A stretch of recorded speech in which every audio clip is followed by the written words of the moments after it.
now. Okay, thanks so much. Okay, so hi again. And yeah, thanks for everyone who's joined.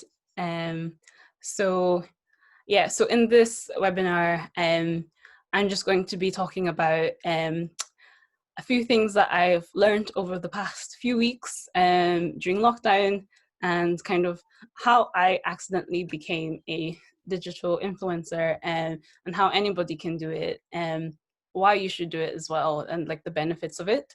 Um, so yeah, I'm going to start with like the whys, and then I'm going to talk a little bit about myself. I'm going to talk about how to get started, how you can grow, and also kind of the dangers of the digital world. So cyber attacks, scams, and yeah, Instagram scams and Instagram cyber attacks. So just those are the things that I'm going to go through. Um, so just starting off with the whys. So the why you should start a digital page or start an Instagram or a YouTube or any sort of account. So the first reason is for the opportunities. So if you have any talent of any sort, whether you're a dancer or a writer or a poet, you can network with an unlimited range of people. It's not only LinkedIn that allows you to network with people on a professional level. If you have a talent and you have a digital page, people are able to find you and offer you opportunities from there. So that's happened with me already, and I've only been doing this for a few weeks, but I've been contacted by people who make music, because I do dance videos. I've been contacted by clothing companies already, and that's some stuff I'll be working on in the future. The other reason is for business.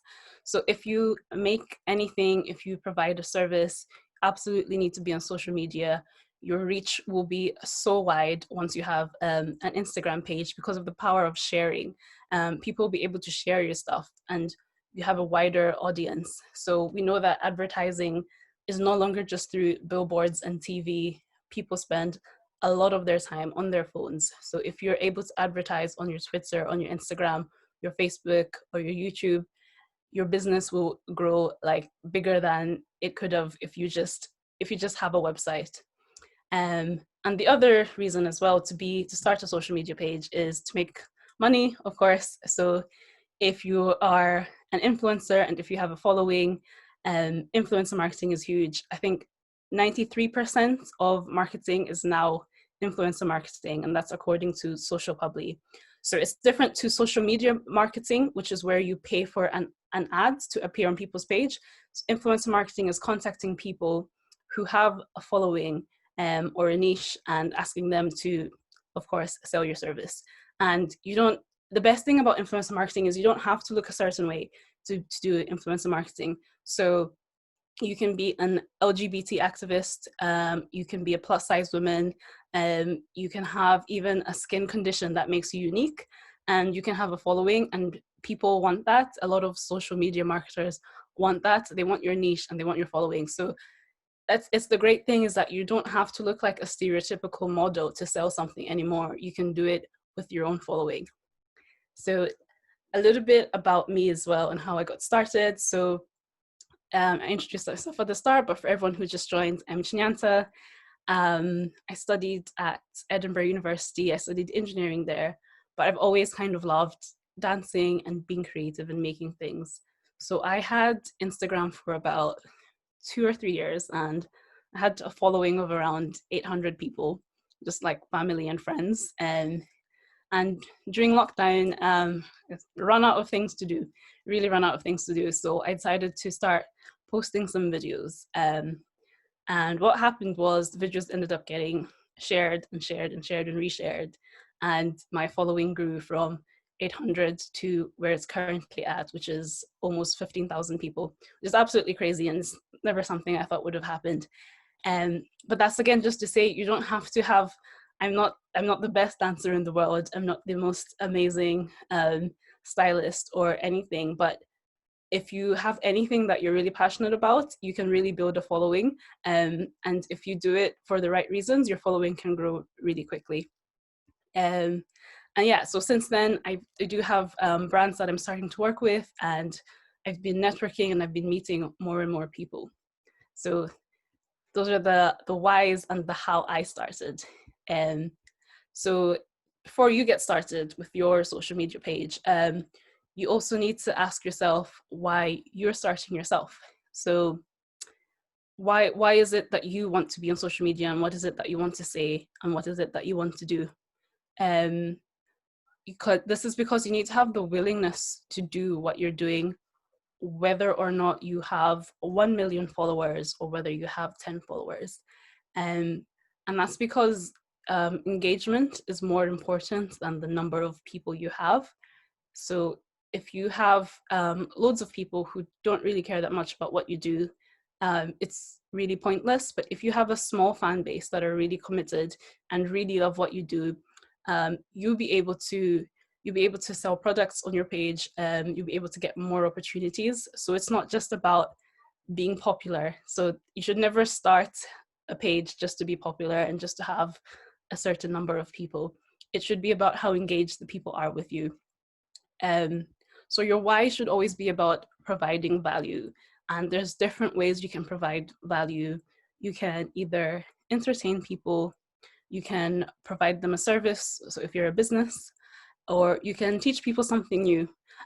If there's something that you know about, there are always people that want to learn from you. So Maya Angelou says, whenever you learn something, you should teach. So whether it's just, small makeup tutorials or DIYs or cooking, there should be a value that you're providing in your service and on your page. So the why you're starting is going to take you further than just starting to be popular. And when things get really tough, your why is what's going to keep you going. So if you want to get started, of course, you need your why. And after you found your why, you need to find your niche. And the niche is just, if anyone doesn't know what a niche is, it's, how do I describe the niche actually? So if anyone doesn't know what your niche is, a niche is what makes you unique and what makes you authentic within your field. So your niche could be cooking, your niche could be hair, your niche could be dance, your niche could be politics, your niche could be fighting for human rights. Your niche is something that makes you stand out and makes you authentic. And this doesn't mean you don't just go to kind of nichefinder.com and pick a random niche. It should be something that, of course, you actually have an interest in and something that you enjoy doing. People are able to tell. I think it's very easy to tell when someone's genuinely passionate about what they're doing versus when they're just doing something for money. So of course you can, if you're not sure what your niche should be, just really think about what is it that you like doing without having to be asked. What is it that you do for fun? What is it that you would do even if no one was paying you to do it? Or what is something that you're good at that people maybe always tell you that you haven't really thought about taking seriously yet? Everyone has something that they are very good at. It can even be organizing people, it can be leadership skills. But what is something that you're good at that you can teach other people or you can entertain other people with? And how can you provide value to them? So after you've considered what your niche is going to be, you should also do research. Of course, you should already know about it, but doing research is just finding out who are the top people in your niche. What do they do? How do they do it? You can go to community pages. This can be on YouTube or Instagram, and community pages are simply the pages that have a big following that a lot of people kind of within that niche go to. So they will repost, they might not post original content, but they will repost other people's content. And you can go to that and see what are the best performing posts. What questions are people asking in the comments? What do they want to know about? So a good example would be maybe a beauty page. What are the best performing posts on that beauty page? What are people asking about? What do people really like to see? Do they like to see long videos? Do they like to see short videos? Is there something that's trending right now? what is it that people want to know about? And doing your research is important because it can help you go further, especially if you do something that's trending that people really want to know about, then you're providing more value to people. Another example might be like with cooking as well. What recipes do people want to know? I mean, we're currently in a lockdown and a lot of restaurants are closed. So something that was trending was how to make recipes from popular restaurants. So if you're someone that enjoys cooking and you posted a video of how to make a burger that's really similar to the one from this restaurant or from Five Guys or from McDonald's, that's something that would do really, really well, and people would share it, and you'd be able to grow really quickly because you're providing value and you've done your research and you know what people want to see. So doing your research is really important. It can take you way further than just starting out with no plan at all. And the third thing that you should also do is optimize your page, of course. So there's a lot of simple ways to optimize your page.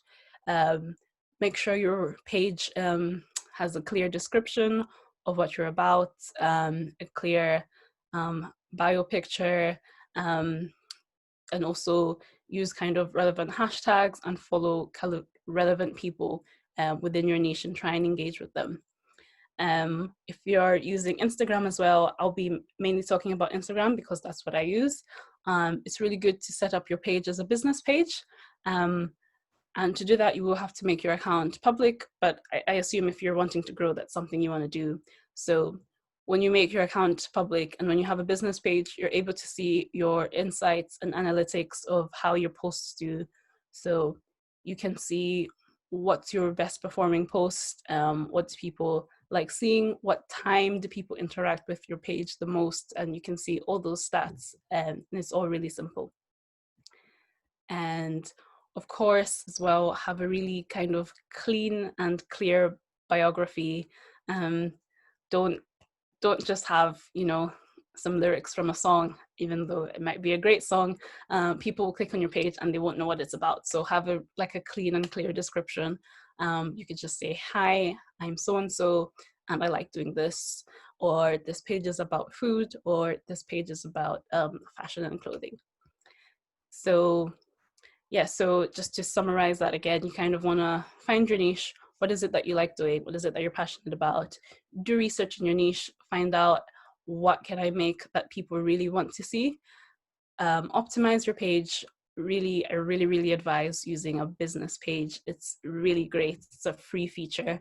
It's free 99, and you get to see all your insights about your page, and clean and clear bio, and as well as following people within your niche.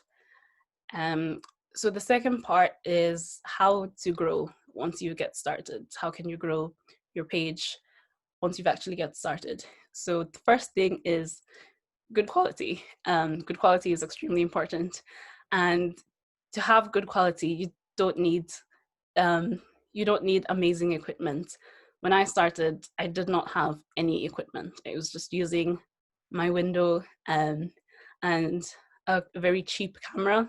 The camera quality was pretty much the same as an iPhone quality, and that's really all you need. So you can do a bit of research. YouTube's absolutely fantastic. Find out about how to correctly light a video.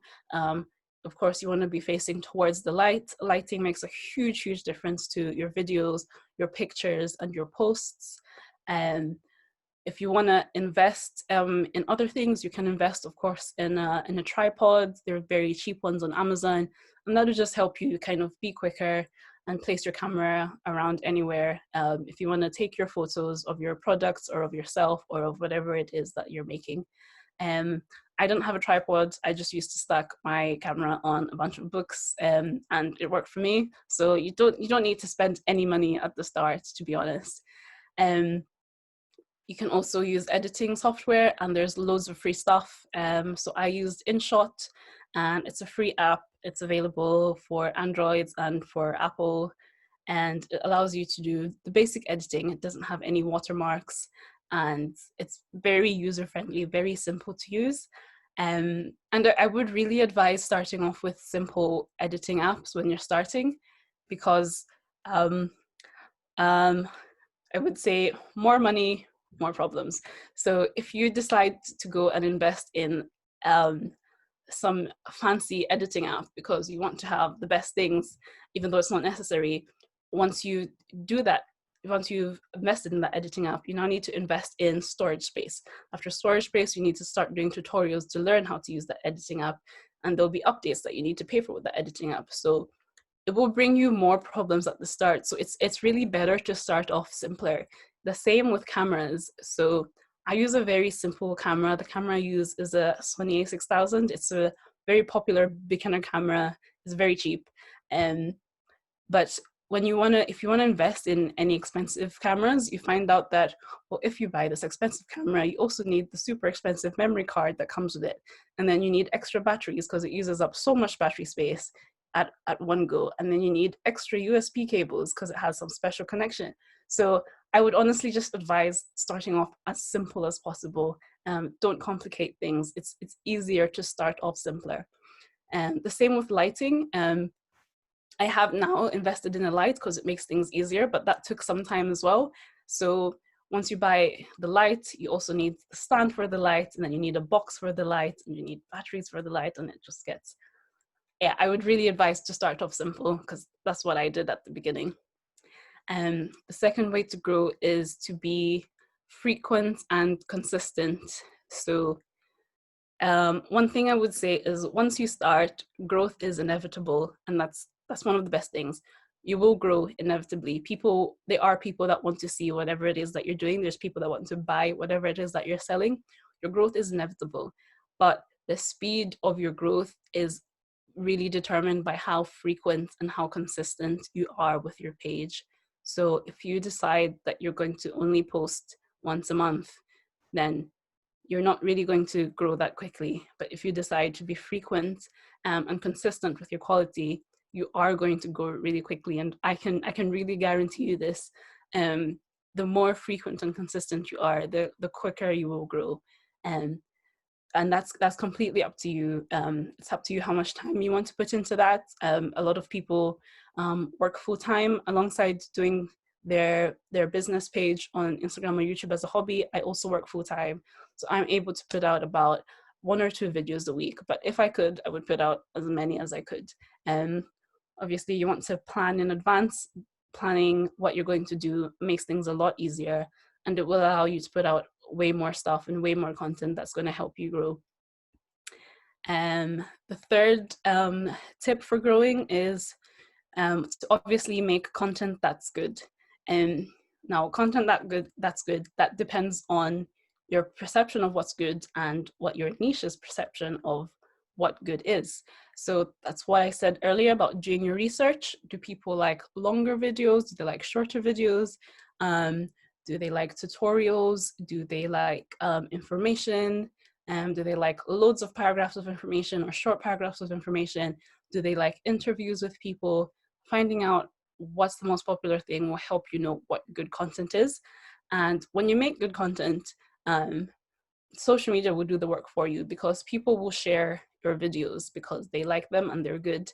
And when they share with people, your growth, those people will share with more people and with more people, and you will grow simply because your content's good. And that will be the difference between you messaging people and being like, hey, please watch my video, versus people sharing your video because they already think it's good and you don't even have to ask them to share it for you. So the fourth point for growing as well, and this is specific to Instagram, although it applies to kind of other platforms as well, is using hashtags. Hashtags are great. I know they get bad rep, but they work. They absolutely work. Just using the right ones. And again, that's down to your research. What are the popular hashtags within your niche? What are people hashtagging to see that information? They absolutely do work, and you're allowed to use up to, I think, 30 or 20 hashtags on Instagram. Definitely put them in your work, because a lot of people follow hashtags, and if your post is performing well and they follow that hashtag, they'll see your post and they'll decide to kind of come to your page and engage with what you do. So use hashtags. Don't be ashamed to use them. They work, they're free, and they're good. And my fifth point for growing is using guest posts and community pages. So if there's someone that's kind of really big in your field, so say you are an activist for climate change, you might write some information about how to reduce your carbon footprint. You can then send that to somebody who's very big and has a very big following already, and ask if they would like to feature you.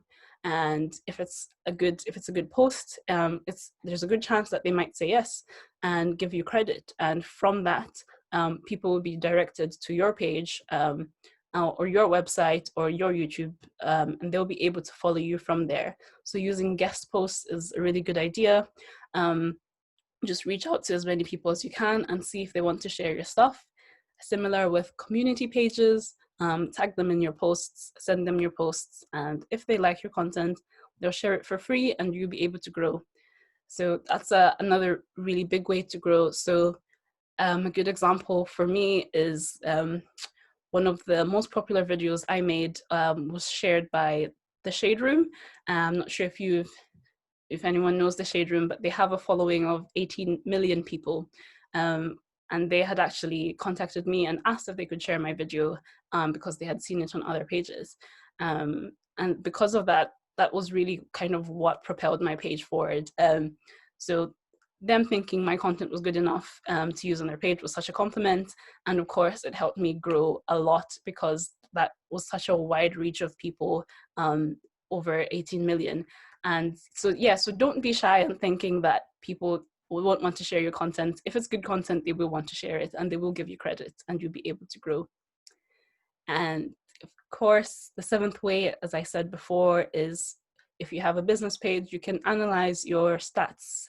So look at your page and see what performed the best, and what didn't perform the best.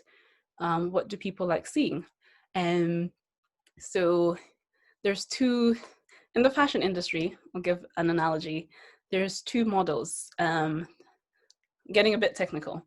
So there's what's called lean and agile. So lean is an example lean is a method that's used by Louis Vuitton, for example. When Louis Vuitton make their clothes, they don't really follow anyone else's trends. They set their own trends. They will make a batch of clothes and then they will put them in their stores and wait for people to buy them. And they will sell because it's Louis Vuitton. People are going to buy them. But for a company like Zara, Zara actually, when they make their clothes, they do small samples at a time. So they'll maybe make a top, maybe that looks like this, a blue top, put it in their store and see how it performs. If a lot of people are buying it, then they will make more of that cloth and then they will keep selling that. And if people aren't buying it, they'll stop making that. So there's two different models. There's making a lot and just putting it out there, or there's making small things at a time, seeing what people like, and then making more of that. And I would really advise the Zara model, especially if you're starting out. So just try different things. What do people like? What performed the best? Whatever performed the best, do more of that. Whatever didn't perform so well, just either stop doing it or just do it less. If you really enjoy doing it, you can keep doing it, but just know that you should always respond to what your audience wants. And so, yeah, so we've gone through growing, and that's just posting good quality, being frequent and consistent, posting good content, using hashtags, guest posts, sharing, and analyzing your statistics. Yeah, so that's really kind of how to get started and how to grow. And the last point I want to cover is the dangers and how to avoid myths, hackers, and scams. So the first one I'll start with is scams. So scams are, number one, buying followers, paying for engagement, paying someone to take over your page. Would absolutely not advise any of these things. They're all, so Instagram is full of a lot of bots and they're just automatic accounts and they don't do anything. It's very easy for businesses or people to spot when someone has a lot of bots in their account, because their engagement won't match up with their following. So a typical engagement is about 3% to 5% or 8%. So if you have kind of 10,000 followers, it's expecting that 1,000 of your followers should be engaging with what you're doing. And if you have even 500 followers, you should be getting at least, you know, kind of 50 people engaging with your content. If you saw an account that said it had 100,000 followers and maybe only 3 people had liked a post, you can clearly see that there is something off there. It's not a genuine page.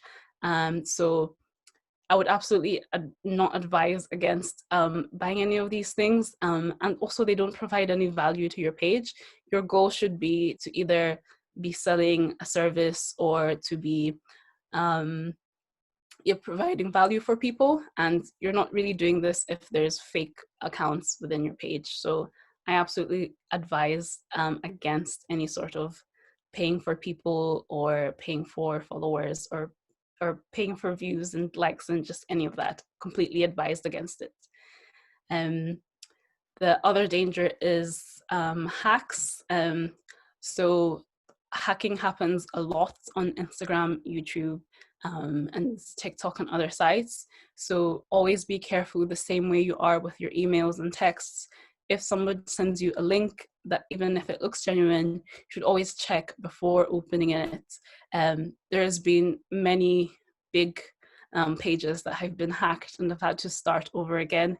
So these hackers, you know, they take advantage of people and businesses that have a large following.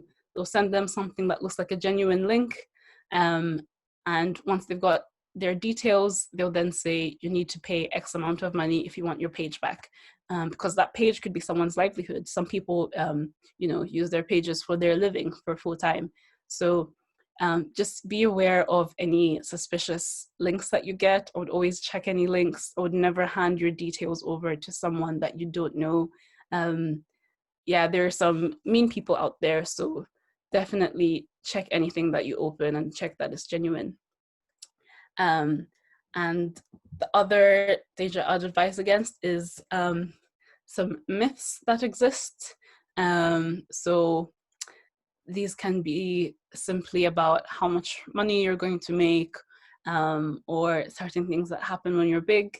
So yeah, how much money you will make is completely dependent upon your engagement and not upon the number of people that are following you. So if people are really engaged with what you're doing, you absolutely can make a lot of money, and you can actually make a living off of your social media page.